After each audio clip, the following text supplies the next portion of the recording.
გუშინ საღამოსკენ შეერთებული შტატების საელჩოს ვებგვერდზე გამოჩნდა ინფორმაცია, რომელთაც გაკეთდა გადაუდებელი და სასწრაფო გაფრთხილება საელჩოს თანამშრომლებისთვის მოერიდონ თბილისის სამი მთავარი სავაჭრო ცენტრის.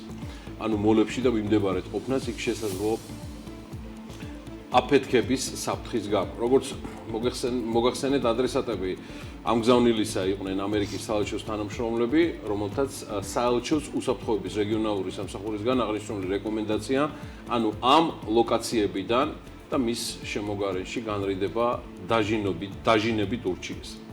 ცხადია, ინფორმაცია სწრაფად გავრცელდა მთელ საქართველოში, განსაკუთრებით თბილისში, დედაქალაქში და შეიძლება ითქვას, ამან გარკვეული დაძაბულობა შექმნა საზოგადოებაში, მით უმეტეს, როცა ასეთ ინფორმაციას უცხო ქვეყნის საელჩო ავრცელებს და ორჯერ მით უმეტეს, როცა ეს ქვეყანა ამერიკის შეერთებული შტატებია.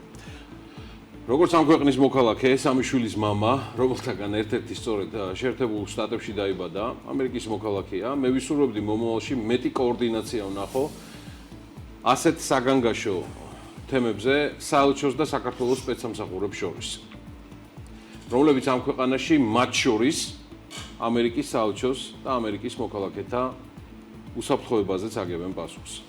ცხადია და დარწმუნებულიც ვარ, საელჩოს ექნებოდა მყარი მოტივი, ალბათ აღნიშნული განგაშის სიგნალი გაეშვა საჯაროდ, მე ვერაფერს გეტყვით, უნდა ვივარაუდოთ, რომ ასეა, თუმცა ამ დროს კონტაქტზე და კავშირზე არ ყოფნა ქვეყნის უსაფრთხოების სამსახურებთან მე დიდ შეცდომად მიმაჩნია, რომელმაც შეიძლება მეტად დააზიანოს ისედაც მიზანმიმართულად დისკრედიტირებული რეპუტაცია ქვეყნისა, რომელიც საკმაოდ რთულ პოლიტიკურ ურთიერთობებშია შესული საქართველოსთან და დიდი ალბათობით ეს ურთიერთობები ოფიციოსთან მეტად დამძიმდება მეგობარი აქტის მიღებით, რომელიც უკვე გუშინ სენატშიც დარეგისტრირდა. არავის არასდროს დაავიწყდება შეერთებული შტატების ამაგი ჩვენი მყიფე დამოუკიდებლობის განმტკიცებაში ბოლო 3 ათწლეული წლის მანძილზე. საქართველოს არასდროს იქნება უმადური ხალხის ქვეყანა. შესაბამისად, საელჩოს და დასავლეთის ქვეყნების დიპლომატებს შეიძლება ჰქონდეთ 1001-ზე მეტი მოტივი, წყენა, საფუძვლიანი იგნორიც ოფიციალური სტრუქტურებისა, თუმცა შევახსენებ ყველას, რომ უსაფრთხოების და განგაშის პირობებშიც კი ყოველთვის არსებობს სხვადასხვა ღია თუ დახურული საკომუნიკაციო არხები, რომელიც მუშაობს ასეთი სასწრაფო ან საგანგაშო ინფორმაციების გაცვლისთვის საფრთხის მყისიერი განეიტრალების და პრევენციის მიზნით. ესეთი არხები ლამის საბჭოთა კავშირის, ერაყის, სალვადორის და კუბის რეჟიმების დროსაც მუშაობდა ბოლო წუთამდე და არ მგონია 21 საუკუნეში დასაძრახი იყოს ამის შეხსენება. მე არ გახლავართ პოლიტიკოსი და მით უმეტეს ამ მიმართულების მიმომხილველი.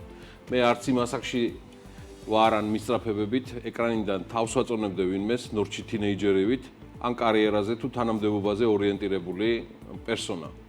ვიღაცისთვის მისაღები და ვიღაცისთვის მიუღებელი. ეს სრულიად და ბევრი წლის წინ მაქვს გადააზრებული. და დღეს შემდგარ ინსტიტუტს ვემსახურები ჩვენი მედია სააგენტოს სახით. მე მიყვარს ის საქმე, რასაც ვაკეთებ, მიყვარს გამორჩეულად ჩემი ქვეყანა და არ მსურს ვიხილო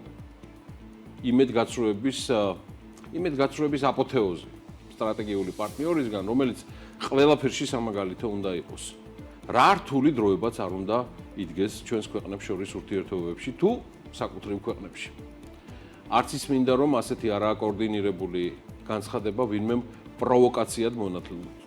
და მერწმუნეთ ასეთები საზოგადოებაში მრავლად ყავს. ბაბუაჩემი ჟორა ისაკაძე ცოცხალი რომ იყოს, ამას დააყოლებდა. კი, ბაბუ, ვედრო შაურად არის ესეთი ხალხი. ხო და მოდი მეტად გავუფრთხილდეთ ამას ყველაფერს. სიტყვასაც, საქმესაც, მით უმეტეს გართულებული დროება ურთიერთობებში ისედაც არ აქვს ხდება უახლოეს მომავალში.